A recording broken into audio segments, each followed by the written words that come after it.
the big loss for his department 1 week later. Right inside these doors, Stephen Sheen-Shang appeared via Zoom. The judge entered a not guilty plea for all 6 charges he faced at his arraignment. This includes a not guilty plea for the murder of Deputy Caleb Conley. When you sit down and you really think about it, this really happened. It hits you that it really happened. It's been just over a week since police say Deputy Conley was shot by Sheen-Shang during a traffic stop on I-75. Sheen-Shang's Scott County arraignment included 5 other charges in addition to murder. They include convicted felon in possession of a handgun, burglary, wanton endangerment, fleeing police, and theft of a vehicle. We're going to be a part of this entire process. Sheriff Tony Hampton and more than a dozen others from the sheriff's office packed the courtroom as the judge denied Sheen-Shang bond and entered the not guilty plea. Through tears, he says his department is sticking together through the heartache they and the community feel. I can't say enough about the support that's came in. It's overwhelming. We appreciate it. We feel the love. We know it's there, and it's reciprocal back to our community. Sheen-Shang also appeared via video in a Fayette County courtroom.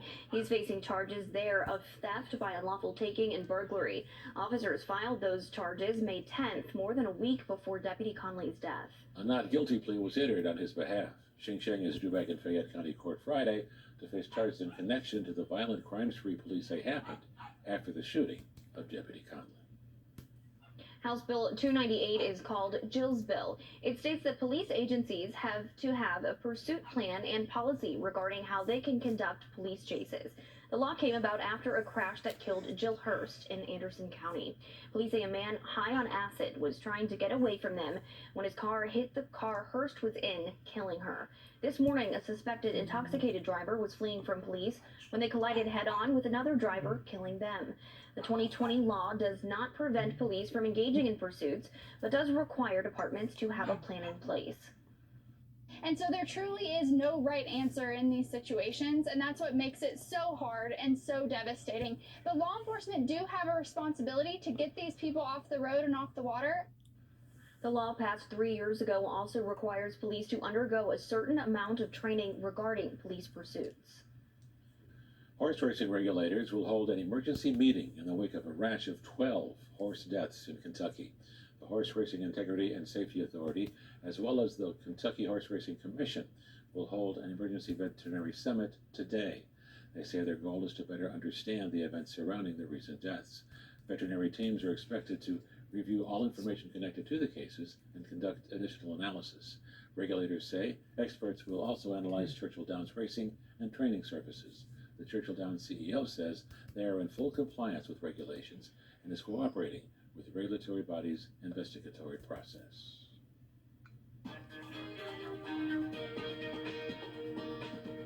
Another beautiful day out there today. It was actually a little hotter today, I feel like, than we've seen I was walking my dog and really felt the heat coming down. I was mad at myself for not wearing sunscreen. Yeah, it's one of those days where you not only need the sunscreen, you just need the hats, you need the sunglasses, and you certainly need to take those breaks as well, along with your furry friends as well. You know how that goes when you're taking your dog on a little walk. They get to panting a lot, and you know it's going to be a short walk on an afternoon like this, so you may want to limit those walks.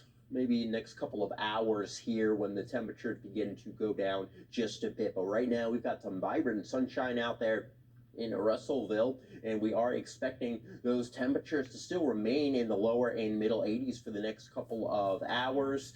There could be an isolated shower out there, but for the most part, much of the area is going to be dry. Temperatures upper 70s in Hodgensville, Munfordville at 81, Glasgow 81, Scottsville also at 81, and those dew points are in the 60s, and that's because we do have some moisture there. So your weather headlines as we do glance ahead, we've got a few late day storms out there, and also summer-like days coming up ahead, temperatures getting into the 90s as we make the turn towards the weekend. We're going to talk more about that coming up in just a little bit. Summer is here, and many people are cooling off with a kayak or canoe trip.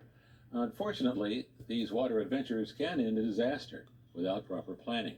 When booked through a company, these trips are fairly straightforward. But setting off on your own means added precautions need to be taken, especially with the changing conditions of the Green River. Checking river conditions, bringing life preserver gear, and knowing where you'll be going make all the difference for a fun day on the water. The main thing is, knowing where you're going in at and knowing where you're coming out at, and we try to point that out to people. It's very important. But, if you're on the river and you're talking, you're not paying attention, it can be easily missed. Davis says canoe and kayak outfitters are always watching river conditions to know when it's safe to hit the water. Anyone taking their own boats out are welcome to call them or the Park Service to check on safety conditions. 3 Kentucky students had the chance to participate in the Scripps National Spelling Bee today. They were among 231 spellers who earned their spots as national competitors by advancing through regional spelling bees. They competed against students representing all 50 states, the District of Columbia, Guam, Puerto Rico, the U.S. Virgin Islands. An earthquake's epicenter struck just under 4 miles west of Calhoun, Kentucky, Monday night. According to a report by the U.S. Geological Survey, it was just off Highway 138 and Vaught Road. Moments later, a 2.4 aftershock was reported, 3 miles southeast of the original epicenter. The University of Southern Indiana's seismograph picked up the shaking. People around Paducah felt it, and there were reports as far away as Louisville and Benton that also felt the quake. So far, there are no reports of any damage. We're here now with our chief meteorologist, David Wolter, who can tell us more about how earthquakes are made and Kentucky's chance of seeing one. Hey, David. Hey there, Gene. Our chances of actually seeing an earthquake are reasonable because we're not that far from a major fault. And we're actually going to show you how an earthquake works here. Now, this is just a hypothetical scenario where you have basically a fault line, and you can see this fault line here. It's the dividing colors between the dirt here, and that fault is what is the piece of the earth that connects. That's the tectonic plate. And what happens is when those pieces start to move a little bit, you get that violent shaking of the earth, and that's what inevitably causes the earthquake. And we're actually in a seismic hazard zone, and it's all thanks to the New Madrid Fault, which is located a bit farther to our west. It's between Missouri, Kentucky, as well as parts of Tennessee and Arkansas. And so that is an area of activity, and often the case we can feel some of those vibrations, some of those earthquakes. And it just so happens that that fault line was a little bit active yesterday, and we ended up with that magnitude 3 earthquake, which is enough for folks around Kentucky to be able to feel. And that was last night at 9:45 in McLean County near Calhoun. So we are hoping we don't have to deal with earthquakes too much, but we can certainly see them here in the Commonwealth. All right, well, thank you so much, David. Here are some things to keep in mind if an earthquake happens in Kentucky. If you're outside, stay outside. If you're inside, stay inside. If you're outside, they say to get out in the open, away from buildings, trees, and poles. Get down low until the shaking stops, and if you're inside, get under a table or a desk and hang on to it. And for more info on all of this, you can go to usgs.gov. First Alert Weather, sponsored by Med Center Health. And no earthquakes to worry about right here, but we do have heat and humidity. Yes, so we got the heat and humidity. That's certainly rocking the forecast as we look ahead over the next couple of days here. We are expecting those temperatures to be in the 80s and even into the 90s as well. So some hot stuff for a little baseball heading out to Bowling Green Ballpark here. You can see that we've just got some of those bubbly clouds out there. The team warming up, and yeah, it's summertime baseball. The boys of summer got to get used to this kind of heat because we've got more of it, of course, for the next few months here. And life on the patio is good, isn't it? 82 degrees. Got some hot dogs, hamburgers, chicken, maybe some leftovers from yesterday. You are charging back up on the grill. We do have enough heat for everybody, so maybe that umbrella up or some good shaded area for everyone. Temperatures right now, we are in the upper 70s and lower 80s.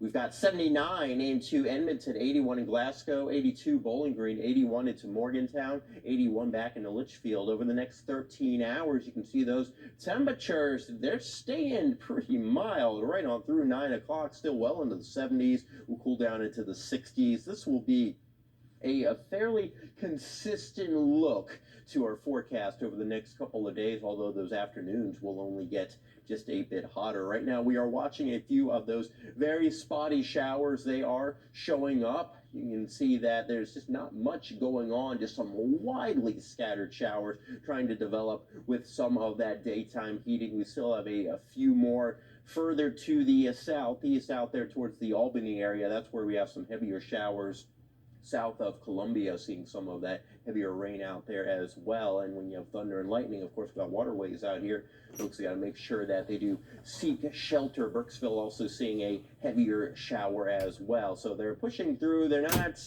producing a whole lot of widespread rainfall, but they are certainly disruptive for any of those late afternoon plans. But you can see that we just don't have a whole lot going on for much of the region through about 10, 11 o'clock. We continue through the overnight, nice and quiet, and then we get you into your Wednesday. You can see that during the afternoon, some of those scattered showers, a couple of thunderstorms will flare up with the heat of the day as those temperatures are getting back well into the 80s. And then as we lose that daytime heating, we'll lose those showers and thunderstorms. Looking ahead to your Thursday, we start off the day in the 70s, and then by the time we get into the afternoon, lower and middle 80s with a few of those isolated showers. So a spotty storm as we continue into the evening hours. Temperatures down into the lower 80s. If you're taking the dog on a walk, just make sure that they have water, and make sure to keep their paws off those real hot surfaces. You know how hot the asphalt can get. It's black, so it absorbs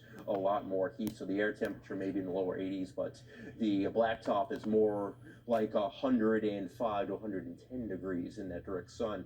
For tonight, we've got mostly clear skies. Temperatures coming down into the middle 60s on the overnight. We're keeping that humidity up. And as we go through the day on a Wednesday, temperatures working their way into the lower 80s. If you're planning the kids' afternoon at the pool, well, maybe a storm or two out there, but I think all in all, we're in pretty good shape. Just make sure to listen to the lifeguards, and if there is a thunder, make sure to seek shelter. When thunder roars, head indoors. That's a saying you always want to remember this time of year. As we do look ahead for the next couple of days here, temperatures going up a little bit more. We're just about 90 degrees Friday, Saturday into Sunday. We're getting more sunshine, 92 on Saturday, lows down into the 60s, and we're going to keep the heat into next week, and possibly a few more storms showing up on Tuesday. 90 seconds to better health.